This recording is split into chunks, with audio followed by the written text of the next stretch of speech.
नमस्कार। लुकेका अनि लुकाइएका, देखिएका तर नभनिएका घटनाहरूको सङ्गालो मात्र होइन, तथ्य र तथ्याङ्क सहितको विश्लेषण कार्यक्रम इनसाइडर।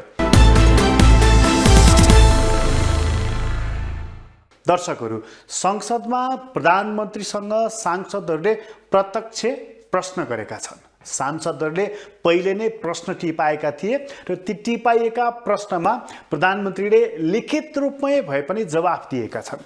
लोकतन्त्र यानि कि जवाफदेही, यो संसद जनताको सार्वभौम थलो, जनप्रतिनिधिहरूको थलो र त्यो जनप्रतिनिधिहरूबाट चुनिएका प्रधानमन्त्री सरकारलाई संसदप्रति अर्थात् जनताप्रति उत्तरदायी बनाउने यो एउटा महत्त्वपूर्ण कडी हो संसदीय व्यवस्थाको, जहाँ प्रधानमन्त्रीले सांसदहरूका प्रत्यक्ष सरोकारका प्रश्नहरूको, सवालहरूको, जिज्ञासाहरूको जवाफ दिनुपर्छ।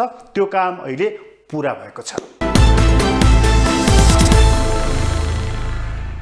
संसदीय लोकतन्त्र भएका बेलायतदेखि भारतदेखि नेपालसम्मका देशहरूमा यो अभ्यास छ। बेलायतमै पनि प्रधानमन्त्रीलाई र्याखी पारेको देखिन्छ। त्यहाँ प्रत्यक्ष रूपमा प्रश्न गर्न पनि पाइन्छ। नेपालमा चाहिँ लिखित रूपमा पहिल्यै प्रश्न टिपाएर प्रधानमन्त्रीले जवाफ दिएको यसपटक देखिएको छ। भारतमै पनि छलफल सवाल जवाफ यो गरेको देखिन्छ। नेपालमा पनि सवाल जवाफ भएको छ। दर्जनौं प्रश्न सांसदहरूले गरेका छन्। जनसरोकारको विषयदेखि लिएर यहाँ वायु प्रदूषणको प्रश्नदेखि लिएर आर्थिक सङ्कटदेखि राजनीतिका जल्दा बल्दा विषयमा सांसदहरूले प्रश्न गरेका छन्, प्रधानमन्त्रीले जवाफ दिएका छन्। एक ठाउँमा चाहिँ लेखाइएको या टिपाइएको प्रश्नभन्दा बाहिर प्रश्न गरिएको भनेर सांसद किरण शाहलाई प्रधानमन्त्रीले अलिकति कटाक्ष पनि गरेका छन्। बाहिरका प्रश्न पनि आउन थाले भनेर त्यसमा प्रधानमन्त्रीले आत्तिनु पनि पर्दैन, चिन्तित पनि हुनु पर्दैन। सवाल जनताको हो, सवाल जनताको भएको हुनाले जनतालाई प्रधानमन्त्रीले आश्वस्त पार्नुपर्ने दायित्व पनि हो। यो काम प्रधानमन्त्रीले गर्नुपर्छ। यो अभ्यास प्रारम्भ भएको छ। सांसदहरूले संसदमा विभिन्न प्रश्न राखेका छन्, राजनीतिक, आर्थिक, सामाजिकदेखि लिएर त्यहाँ एउटा सरस्वती पूजाको मूर्ति विसर्जन गर्ने क्रममा लगाइएको कर्फ्यूको बारेमा समेत प्रश्न गरेका छन्। तर मूल सवाल थियो बालकुमारी घटनाको, जहाँ नेकपा एमालेका सांसदले पनि प्रश्न गरेका छन्, राष्ट्रिय स्वतन्त्र पार्टीका सांसदले पनि प्रश्न गरेका छन्। रवि लामिछानेको प्रश्न पनि त्यही थियो अनि महेश बर्तौलाको प्रश्न पनि त्यही रहेको थियो। बालकुमारी घटना, दुईजनाको मृत्यु भयो अनि प्रधानमन्त्रीले भौतिक पूर्वाधार मन्त्री प्रकाश ज्वालालाई कहिलेसम्म काखी च्यापेर राखिरहने उनीहरूले कडा प्रश्न गरेका थिए। गएको पौष 13 गते सिङ्गो देशलाई शोकमा डुबाउने गरी बालकुमारीमा एउटा निर्मम घटना घट्यो। त्यो घटना घटिसकेपछि त्यति नै खेर सिङ्गो देशव्यापी रूपमा त्यो घटनासँग जोडिएका प्रश्नहरू उठे। सरकारका मन्त्रीको संलग्नता, सरकारका मन्त्रीको उपस्थितिका कारणले गर्दा त्यो गम्भीर दुर्घटना भएको कुरा त्यति बेलै पनि विषय उठ्यो। सरकारले आयोग बनायो पौष 16 गते। त्यो आयोगले अस्ति 4 गते फागुन 4 गते सरकारलाई रिपोर्ट पेश गर्यो। त्यो प्रतिवेदनको निष्कर्ष निस्क्यो कि बहालवाला भौतिक मन्त्री जसको कमजोरीका कारणले गर्दा, जसको लापरवाहीका कारणले गर्दा त्यो घटना घट्यो। दुईजना युवाहरूको निधन भयो, मृत्यु भयो र करोडौंको सरकारको सम्पत्ति नोक्सान भयो। नेपाल सरकारले बनाएको आयोगले त्यो निष्कर्ष निकाल्यो, सरकारका मन्त्री दोषी बन्यो। तर सरकारका मन्त्री मुख्य दोषी बनेर किटान गरेको आज 28-30 घण्टा बितिसक्दा समेत मन्त्री पदमा बहाल हुनुहुन्छ। सम्माननीय प्रधानमन्त्रीज्यूले मुख्य दोषी भनिएको मन्त्रीलाई आजसम्म बर्खास्त गरिएको त्यो सूचना हामीले पाएनौं। त्यसकारण हामीले सुन्दैछौं सामान्य सिपाहीहरूलाई कारबाहीको डण्डा अनि मन्त्रीहरूलाई उन्मुक्ति। यो हुन सक्दैन सम्माननीय सभामुख महोदय। त्यसकारण हामीले गम्भीरताका साथ सिपाहीलाई डण्डा, मन्त्रीलाई झण्डा, जनतालाई ऐन ठुला मन्त्रीहरूलाई चयन, यो कुन खालको विधिको शासन हो? सरकारको सुशासन यही हो? यो गम्भीर प्रश्न गर्न चाहन्छौँ। त्यसकारण तत्काल अविलम्ब त्यस घटनासँग जोडिएका मन्त्री र सिंह गृह प्रशासन नेतृत्व गर्ने गृहमन्त्री पनि यसमा जोडिने अवस्था छ। यसतर्फ पनि सम्मान्य सभामुख महोदय मार्फत म नेपाल सरकारको ध्यानाकर्षण गर्न चाहन्छु कि त्यो घटनामा जोडिएका सम्बन्धित मन्त्रीहरूलाई अविलम्ब जिम्मेवारीबाट हटाइयोस्, बर्खास्ती गरियोस्। बालकुमारी घटनामा विदेशमा रोजगारीको अवसर नपाएर विदेशमा रोजगारी गरी आफ्नो परिवार पाल्छु भनेर जान खोजेका दुई होनहार युवाहरू वीरेन्द्र शाह र सुजन राउतको दिनदहाडै गोली हानी हत्या गरियो। 10 लाख रुपियाँ दिएर सरकार चुपचाप बस्यो र अहिले छानबिन समितिले निष्कर्ष पनि निकाल्यो, जसमा भौतिक पूर्वाधार तथा यातायात मन्त्री नै दोषी रहेको कुरा जुन भन्दै आइएको पनि थियो, त्यो प्रतिवेदनले पनि स्पष्ट पार्यो। तर यति स्पष्ट पारिसक्दा पनि सभामुख महोदय अहिलेसम्म न सम्बन्धित मन्त्रीले आफ्नो नैतिकताको प्रदर्शन गर्नुभएको छ, न सरकार न प्रधानमन्त्रीले कुनै छनक देखाउनु भएको छ। यसमा गर्नुपर्ने के होला? छानबिन आयोगले दोषी ठहर्याउँदै पनि त्यसबारे चुइक्क नबोलेर अन्य विषयहरूमा भाषण दिँदै जाने नैतिकता कहाँबाट प्राप्त हुन्छ? यो कुराको जवाब सम्मानित सदनलाई दिनुपर्ने हुन्छ र मलाई विश्वास छ आज सम्माननीय प्रधानमन्त्रीज्यूले यस बारेमा कुराकानी अवश्य पनि गर्नुहुनेछ। दुई होनहार युवाहरूले ज्यान गुमाएको यो घटनालाई रासोपा सामान्य रूपमा लिन चाहदैन। के गर्ने हो? प्रधानमन्त्रीज्यूले आज यही रोस्ट्रममा, यही सार्वभौम संसदमा भन्नुहुनेछ र आफूले प्रतिबद्धता गराए अनुसार म सुशासनका लागि जे पनि गर्न तयार छु, म देशमा केही गर्नका लागि आएको छु, यो कार्यकाल मेरो गजबको हुनेछ भनेर जुन प्रतिबद्धता देखाउनु भएको छ, आज प्रधानमन्त्रीको जाँच हुनेछ। प्रधानमन्त्रीले आज आफ्नो जाँच दिनुहुनेछ। बालकुमारी घटनामा प्रतिवेदनले दोषी ठहर्याएको मन्त्रीलाई के गर्ने हो? हाम्रो केही पनि माग छैन। प्रधानमन्त्रीले आज त्यो रोस्ट्रमबाट भन्नुहुनेछ र यहाँ बसेर हात दुखुन्जेल ढ्यापढ्याप गर्नको लागि हामी तयार छौँ। प्रधानमन्त्रीलाई जसरी कडा प्रश्न गरिएको थियो त्यसै गरी प्रधानमन्त्रीले जवाफ पनि दिएका छन्। प्रधानमन्त्रीको शब्द पनि प्रयोग भएको छ, बालकुमारीमा हत्या भएको भनेर। अर्थात् ती दुईजना मानिसको जुन मृत्यु भएको छ श्रमको सम्बन्धलाई लिएर त्यो हत्या प्रधानमन्त्रीकै मुखबाट निक्लेको शब्द छ। हत्यारा को हो? त्यसैदेखि प्रतिवेदन पनि आइसकेको छ। त्यो प्रतिवेदनले जसलाई दोषी देखाएको छ त्यसलाई सरकारले कारबाही गर्छ। रवि लामिछानेकै प्रश्न हेर्ने हो भने आजै परीक्षण हुन्छ कि सरकारको त्यस्ता व्यक्तिलाई काखी च्यापिन्छ कि दण्डित गरिन्छ भनेर। दण्डित गरिन्छ भने प्रकाश ज्वालालाई के गरिन्छ? प्रधानमन्त्रीको जवाफ यस्तो रहेको छ। आज आकस्मिक समय लिएर प्रमुख प्रतिपक्षी दल र अन्य प्रतिपक्षी दलहरूले मुख्यतः बालकुमारी घटनाबारे उठाएको जिज्ञासामा केही राख्न जरुरी मैले महसुस गरेको छु। म मान्य सदस्यहरूलाई धन्यवाद भन्न चाहन्छु। तपाईहरूले यो विषयको संवेदनशीलता र गम्भीरता अनुसार सरकारको ध्यानाकर्षण गर्ने कोसिस गर्नुभएको छ। तर विषयलाई जुन ढङ्गले प्रस्तुत गरियो त्यो नेपाल सरकारको तर्फबाट बालकुमारी घटनाको बारेमा तत्काल लिएको पहल र त्यसपछि गरिएका क्रियाकलापबारे बिल्कुल गलत सूचना भएको मैले महसुस गरेँ। पहिलो कुरा म के भन्न चाहन्छु भने बालकुमारी घटनालाई सरकारले निकै गम्भीर रूपले लिएर तत्कालै त्यसमा संलग्नहरूलाई निलम्बन गर्ने, छानबिन प्रक्रिया अगाडि बढाउने, मृतकका परिवारलाई 10 लाख मात्रै होइन, मान्य सदस्यहरूले भन्नुभयो 10 लाख दिएर चुप लाएर बसेको भन्ने कुरा बिल्कुल तथ्यहीन हो। 10 लाख मात्रै होइन, छानबिन समिति पक्कै पनि प्रतिपक्षले त बनाएको होइन, त्यो त नेपाल सरकारले नै बनाएको, मेरै प्रस्तावमा छानबिन समिति बनेको हो। छानबिन समितिले जो प्रतिवेदन ल्याएको छ गृह मन्त्रालयमा छानबिन समितिले बुझाएको छ र आज मैले बुझ्दैछु प्रधानमन्त्रीको हैसियतले अहिलेसम्म मैले हेरेको छैन, मैले हेर्दैछु। आजै क्याबिनेट छ, त्यसलाई सरकारले बनाएको छानबिन समितिले छानबिन गरेर ल्याएको प्रतिवेदनको अध्ययन गरेपछि आवश्यक कारबाही गरिन्छ यो विश्वास म दिलाउन चाहन्छु। त्यसकारण सरकारले 10 लाख दियो त्यसपछि चुप लाग्यो भन्ने कुरा सत्य होइन।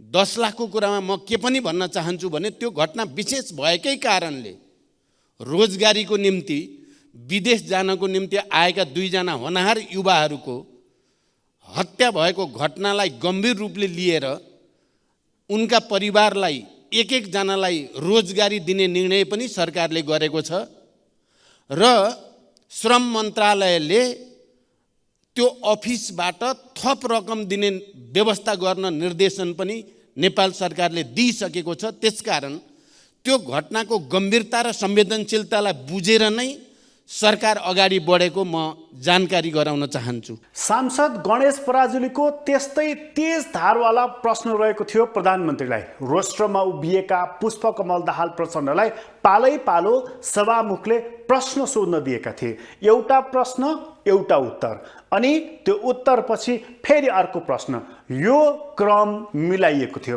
गणेश पराजुलीको प्रश्न रहेको थियो ललिता निवास काण्डसँग अलिकति साङ्केतिक अर्थमा त्यता दोहोरिएर, अर्थात् त्यतातर्फ तेर्साइएर। त्यो काण्डमा केही मानिसहरू पक्राउ पर्ने, सजायको कुराहरू गर्ने, तर राजनीतिक मानिसहरूलाई छाड्ने यो काम चाहिँ नि सरकारको कुर्सी हल्लिन्छ भनेर हो भन्ने सांसदको प्रश्न रहेको थियो। अर्थात् त्यस्ता मानिसहरू जो बिग नेमहरू छन् तिनलाई कारबाही गरियो भने सरकार ढल्छ भनेर प्रधानमन्त्री डराउनु भएको हो, यो प्रश्न रहेको थियो। तर उनको प्रश्न सँगसँगै त्यहाँ प्रधानमन्त्रीको जवाफ पनि उत्तिकै रोचक पारेको थियो। सरकार कुर्सी हल्लिन्छ भनेर डराएको छैन भनेर। सरकारको बुझाइमा सुशासन र विधिको शासन भनेको के हो, आम जनतालाई सरल भाषामा बुझाइदिनु न आग्रह गर्दछु। राष्ट्रको साखलाई ध्वस्त पार्ने गरी आफ्ना नागरिकलाई नक्कली भुटानी शरणार्थी बनाएर बेच्न सरकारका जिम्मेवार मन्त्रीहरू समेत जोडिएको मुद्दाको अवस्था के छ? बदनाम 60 केजी सुनकाण्ड पक्कै पहिलो थिएन, तर अन्तिम पनि हुन सकेन। त्यस यता सुन तस्करी रोक्न सुरक्षा प्रणालीमा के परिवर्तन गर्नुभयो, यसका दोषीहरू दण्डित हुँदैछन् भनेर विश्वस्त हुने आधार के छन् प्रधानमन्त्रीज्यू? ललिता निवास प्रकरणमा 143 रोपनीभन्दा बढी जमिन हडप्ने तस्करहरूको विरुद्धमा कारबाही प्रक्रियामा अदालतबाट निर्णय भइसकेको छ, तर नीतिगत निर्णयको अपव्याख्या गर्दै त्यसको आवरण दिएर त्यसको आवरणमा राजनेता, पूर्व प्रधानमन्त्री, मन्त्री जस्तालाई न्यूनतम छानबिनको प्रक्रियामा पनि नल्याउनुलाई कस्तो विधिको शासन भन्ने प्रधानमन्त्रीज्यू? सबै प्रकरणमा आफ्ना र स्थापित भनिएका नेताको नाम जोडिन थालेपछि मुद्दा फितलो भएको बुझिन्छ। कुर्सी हल्लिन्छ भन्ने डरले हो या आफू पनि रहिन्न भन्ने डरले गाँजेको हो? छातीमा हात राखेर जवाफ दिनु न प्रधानमन्त्रीज्यूलाई। छातीमा हात राखेर जवाफ दिनु न म आग्रह गर्दछु प्रधानमन्त्रीज्यूलाई। हजुरले व्याख्या गरेको विधिको शासन के यही हो त? मान्य गणेश पराजुलीले नक्काली भुटानी शरणार्थी काण्ड, सुन तस्करी, ललिता निवास प्रकरण, टिकटक बन्द, ढलापाडा काठको व्यवस्थापन, नेपाली सफ्टवेयरको प्रयोग र नेपाली आइटी उद्योगको प्रवर्धन बारे गम्भीर ढङ्गले प्रश्न राख्नु भएको छ। म उहाँलाई धन्यवाद भन्न चाहन्छु। नक्कली भुटानी शरणार्थी काण्ड यही सरकारले छानबिन गरेको र अदालतमा मुद्दा दायर गरेको सम्मानित संसदको जानकारीमा छँदैछ। यति धेरै उच्च पदस्थ राजनीतिक तथा प्रशासनिक नेतृत्वहरू छानबिनको दायरामा आएको सायद नेपालको इतिहासमै यो सबभन्दा ठुलो प्रकरण हो। यसमा नेपाल सरकारलाई भ्रष्टाचार विरोधी सम्पूर्ण राजनीतिक दल र नेतृत्वबाट बधाई आउनु पर्नेमा यसलाई पनि कुनै न कुनै तर्कले राजनीतिकरण गर्नु उचित छैन भन्ने मेरो ठहर छ। यति धेरै मान्यज्यूले भने जस्तो कुर्सी हल्लिने डर मलाई छैन। मलाई अहिलेको प्रतिपक्षमा भएको प्रमुख प्रतिपक्ष लगायतकाले प्रधानमन्त्री बनाउनु भयो। मैले 15 दिन हो कि 20 दिन हो भन्ने सोचेका थिएँ। विश्वभरिको अध्ययन पनि गरेका थिएँ कतिवटा प्रधानमन्त्री 15-20 दिनमा हटाएर छन् भनेर। मैले नजिकै हाम्रो छिमेकी भारतमा 13 दिनमा अटल बिहारी वाजपेयी हटेको देखेपछि आनन्द मानेको थिएँ मैले। त्यही यो सरकार जाला कि भन्ने डर मलाई बिल्कुलै छैन। सुरुदेखि कसरी सुशासन कायम गर्न सकिन्छ, कसरी भ्रष्टाचार नियन्त्रण गर्न सकिन्छ, कसरी सामाजिक सेवामा सुधार ल्याउन सकिन्छ भन्ने बाहेक आजको दिनसम्म पनि मेरो सरकारको कहीँ पनि चिन्ता छैन। म मान्य सदस्यहरूलाई, यो सम्मानित सदनलाई यो जानकारी गराउनु मैले आफ्नो नैतिक जिम्मेवारी ठानेको छु। मान्यज्यूले भने जस्तो कुर्सी हल्लिने डर हुन्थ्यो भने छानबिन नै सुरु हुने थिएन। विगतमा पनि थिए नि घटनाहरू, त कति छानबिन भए मान्यज्यूहरूलाई थाहा छँदैछ। सम्मानित सदनमा म दोहोऱ्याउन चाहन्छु, सुशासन मेरो नारा होइन, मेरो सङ्कल्प हो। नक्कली भुटानी शरणार्थी प्रकरणको मुद्दा हाल अदालतमा विचाराधीन रहेको र अदालतले यसका केही प्रतिवादीलाई थुनामा पठाएको छ भने केहीलाई धरौटीमा रिहा गरेको सबैलाई अवगत नै छ। धरौटी दाखिला गरी तारेकमा छुटेका अभियुक्तहरूलाई थप अनुसन्धानको लागि सम्पत्ति शुद्धिकरण अनुसन्धान विभागबाट समेत अनुसन्धान अगाडि बढिरहेको जानकारी पनि म यहाँहरूलाई गराउन चाहन्छु। नेपाली कांग्रेसका नेता सांसद गगन थापाको पनि उत्तिकै तेज धारवाला प्रश्न रहेको थियो। उनले राजनीतिक भन्दा आर्थिक प्रश्न गरेका थिए र आर्थिक प्रश्नमा खास गरी प्रधानमन्त्री पुष्पकमल दाहाल प्रचण्डले नेपालको बाह्य सूचकहरू सुधार हुँदै गएको तर आन्तरिक सूचकहरू दबावहरू अहिले पनि कायम रहेको प्रधानमन्त्रीको यस प्रकारको जवाफ थियो। यी सबै कुरा सुनिसकेपछि सांसद गगन थापाले यदि सरकारले आर्थिक सूचकाङ्कहरू सुधार भएको भनेर भन्ने हो भनेदेखि त्यो सूचकाङ्क सुधार भएको परिणाममा किन देखिएन? किन आर्थिक गतिविधि खुकुलो भएको छैन? किन सरकार ढुक्कसँग हिँड्न सकिरहेको छैन? किन जनताले राम्रोसँग सास फेर्न पाएका छैनन्? उनको यो प्रश्न रहेको थियो। तर के सरकारले गर्दा डिप्रेसनको रकम घटेको हो? यो बिचमा सरकारले त्यस्तो के गर्यो जसको कारणले गर्दा डिप्रेसन बढ्यो भनेर उसले भन्न सक्छ? आन्तरिक उत्पादन बढेर त्यसले प्रतिस्थापन गरेर हाम्रो आयात घटेको होइन, बजार शिथिल भएर घटेको हो। त्यसैले विदेशी मुद्रा सञ्चित बढ्यो भनेर धेरै दङ्ग पर्नुपर्ने कुराको पनि धेरै आधार रहेन। यो आर्थिक वर्षको 60% समय सकिँदै गर्दा 40% को हाराहारीमा मात्र राजस्व उठेको छ र बल्ल बल्ल 20% को छेउछाउमा नागेर बल्ल बल्ल 21% को हाराहारीमा पुँजीगत खर्च भएको छ। यो सन्दर्भमा सम्माननीय सभामुख महोदय, मेरो सम्माननीय प्रधानमन्त्रीलाई प्रश्न छ, यो आर्थिक वर्षको बाँकी रहेको समयमा अहिले गरेको भन्दा यो गएको 5-7 महिनामा गरेको भन्दा त्यस्तो के फरक गर्दै हुनुहुन्छ जसको कारणले गर्दा अहिले नउठेको राजस्व उठ्छ, अहिले नभएको खर्च हुन्छ? 1, 2, 3 गरेर कि म प्रधानमन्त्रीलाई बताइदिनुहोस् भनेर आग्रह गर्छु। के नयाँ नियम बनाउँदै हुनुहुन्छ? के नयाँ कानुन बनाउँदै हुनुहुन्छ? के नयाँ नीति ल्याउँदै हुनुहुन्छ? वा नियतमा बदलाव कसरी ल्याउँदै हुनुहुन्छ? केही नयाँ गर्दै हुनुहुन्छ भनेर अहिले भन्नुभयो भने मैले केही अगाडि पनि सुने। मेरो प्रश्न यो पनि हो कि यो 7 महिनामा त्यो कुरा किन गर्नु भएन? यो गर्न प्रधानमन्त्रीलाई कसले रोकेको थियो? प्रधानमन्त्री योभन्दा पहिलोपटक योभन्दा अगाडि पनि भइसक्नु भएकोले गर्दा अनुभव पक्कै पनि थियो।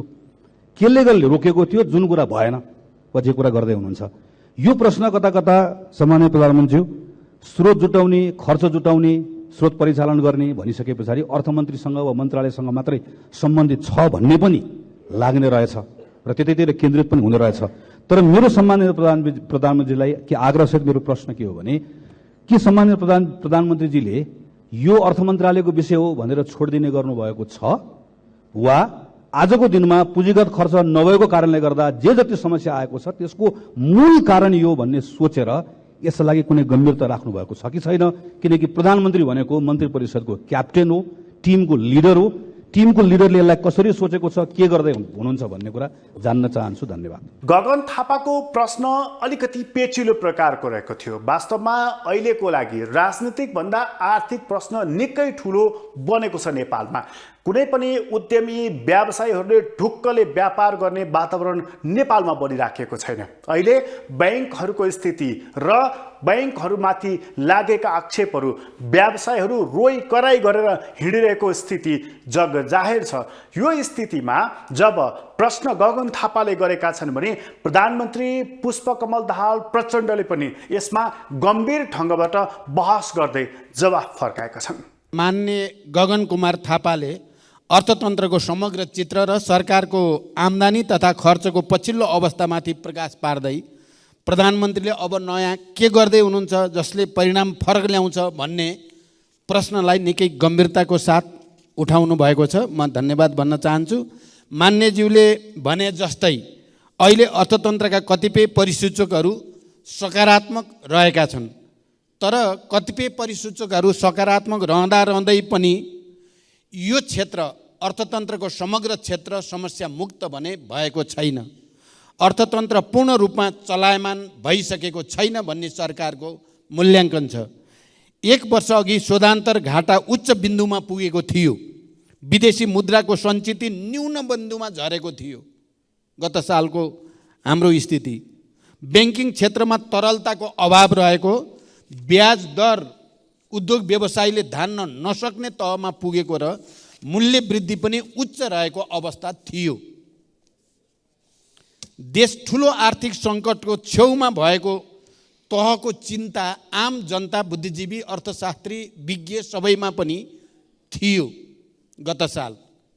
आज म सम्मानित सदनलाई दृढताको साथ र आत्मविश्वासको साथ भन्न सक्छु, अर्थतन्त्र त्यस खालको सङ्कटबाट मुक्त भएको छ।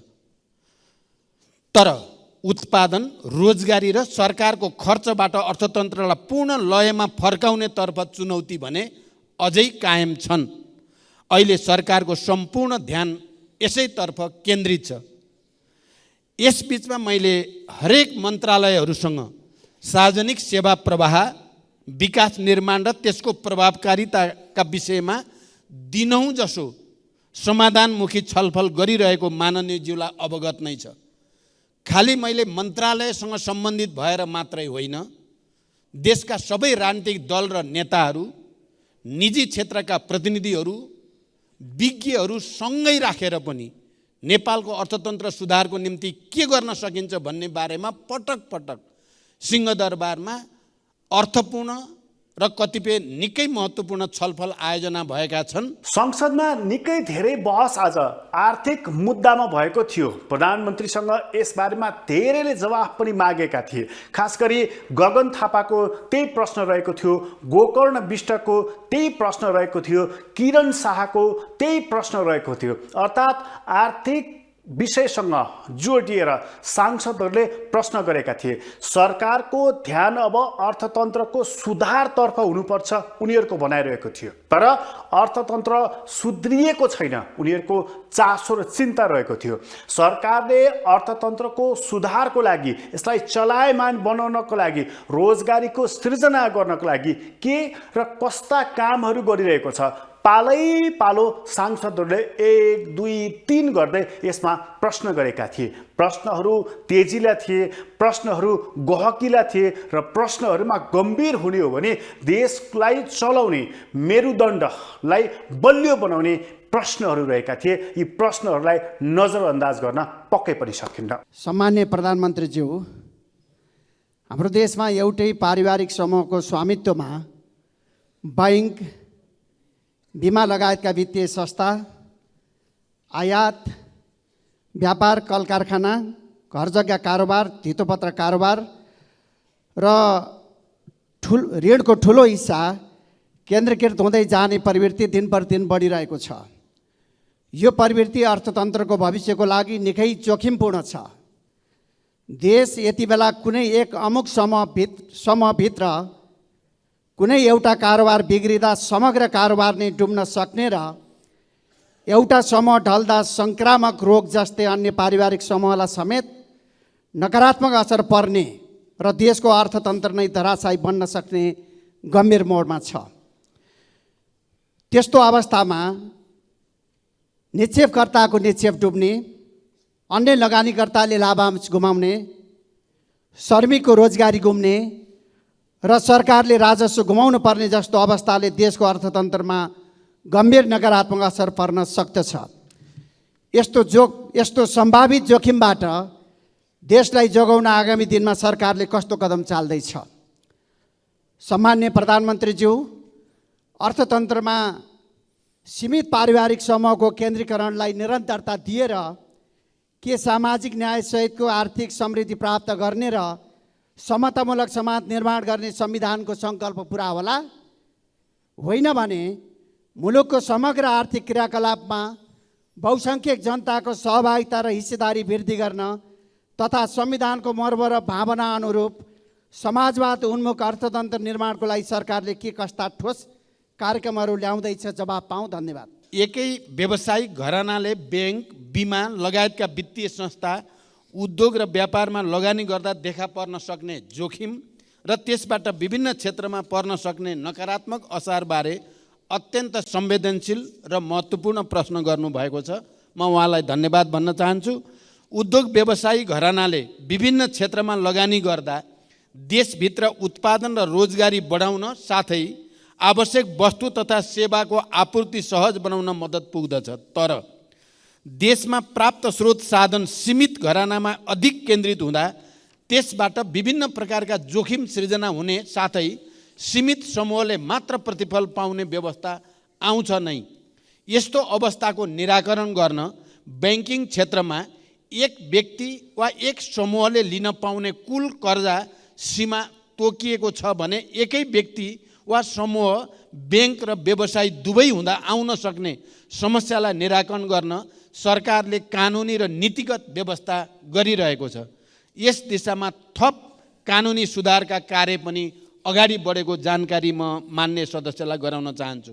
अर्थतन्त्र चलायमान गराउनको लागि के गर्नुपर्छ, कसरी गर्न सकिन्छ, त्यसमा प्रधानमन्त्रीको र अर्थमन्त्रीको कतै मनमुटाव भएको त होइन। यी कुराहरू पनि सार्वजनिक रूपमा आएकै थिए। अर्थमन्त्रीले जवाफ दिएका छन् मनमुटाव भएको छैन भनेर। तर अर्धवार्षिक समीक्षा गर्दै अर्थमन्त्रीले बजेटको आकार जसरी घटाए त्यसमा प्रधानमन्त्रीको असन्तुष्टि थियो र छ भन्ने कुरा सार्वजनिक भइराखेका छन्। अनि यसो हुँदाखेरि विदेशी मुद्राको सञ्चिति इतिहासमै सबैभन्दा धेरै भयो भन्ने, तर आर्थिक गतिविधि कम हुने, अनि रेमिटेन्स इतिहासमै सबैभन्दा धेरै आइराखेको छ भन्ने, अनि आर्थिक गतिविधि शून्य प्राय हुने, यो कसरी सम्भव छ? अनि सरकार रोइ कराई गरिराखेको छ। पेट्रोलियम पदार्थबाट चल्ने सवारी साधनहरू नेपालमा नभित्राउँदाखेरि 1 खरबभन्दा बढी राजस्व गुम्यो भनेर रोइ कराई गरिराखेको छ। तर विद्युतीय सवारी साधन ल्याउँदाखेरि नेपालमा विद्युतको खपत बढेको र इन्धनको खरिद गर्नको लागि प्रयोग हुने पैसा बचत भएको हिसाबै देखाइराखेको छैन। यी सवालहरू पनि चोटिला सवाल हुन्। यिनमा प्रधानमन्त्रीको के जवाब छ? उनले के भनेर सांसदहरूलाई आश्वस्त पारे त? सरकारले कागजी तथ्याङ्कमा देखाइरहेको आर्थिक सुधार जमिनमा देखिएको छैन। इतिहासमा कहिले नदेखिएको आर्थिक सङ्कट अहिले देखिएको छ। व्यापारीहरू व्यापार छोड्न बाध्य भइरहेको छ भने लाखौँ युवाहरू रोजगारविहीन भई देश छोड्न बाध्य भइरहेका छन्। यस्तो विकराल अवस्थामा युवाहरूलाई देशमै रोजगारीको अवसर सिर्जना गर्न र युवाहरूको विदेश पलायन रोक्न सरकारले के गरिरहेको छ? के जनता निसासिएर बसिरहँदा समेत प्रधानमन्त्रीलाई कुनै चिन्ता चासो र सरकार नै छैन र? त्यसै गरी मानव सभ्यताको जग भनेकै कृषि पानीको पर्याप्त उपलब्धता हो, तर चुरेको बढ्दो विनाशको कारण देशको अन्न भण्डारको रूपमा रहेको तराई मधेसमा कृषि मात्र होइन, खानेपानीको समेत अभाव हुँदैछ। यही हिसाबले अगाडि जाने हो भने मधेस चाँडै मरुभूमिमा परिणत हुने खतरा बढ्दैछ। सरकारलाई यो अवस्थाको बारेमा कुनै जानकारी छ कि छैन? यदि छ भने सरकारले यसप्रतिको दृष्टिकोण के हो? यस विषयमा म प्रधानमन्त्रीको स्पष्ट धारणा र योजना माग गर्न चाहन्छु। सम्माननीय प्रधानमन्त्रीज्यू। मान्य किरण कुमार शाहले अहिले नै एउटा नयाँ प्रश्न थप्नुभयो। सबैले यहीँ आएर प्रश्नमा प्रश्न थप्ने हो भने हाम्रो विधि प्रक्रिया अनुसार प्रश्न उत्तर कार्यक्रमकै अवस्था के हुन्छ भन्ने मलाई थोरै जिज्ञासा रहेको छ। तैपनि तपाईँले हिन्दू राष्ट्रको बारेमा जे कुरा राख्नुभयो मेरो ध्यान आकर्षण भएको छ, त्यसलाई गम्भीर रूपले लिइन्छ नै। मान्य किरण कुमार शाहले हिजो सोधेको प्रश्नको सन्दर्भमा अब म भन्न चाहन्छु। अर्थतन्त्रका समस्या, बेरोजगारी, युवा पलायनका साथै चुरेको विनाशका बारेमा उहाँले प्रश्न गर्नुभएको छ। सुरु अर्थतन्त्रबाटै गर्न चाहन्छु। अहिले अर्थतन्त्रका प्राय बाह्य सूचकहरू सकारात्मक छन्, तर अर्थतन्त्रमा दबाब र चाप भने अहिले पनि कायम नै छ।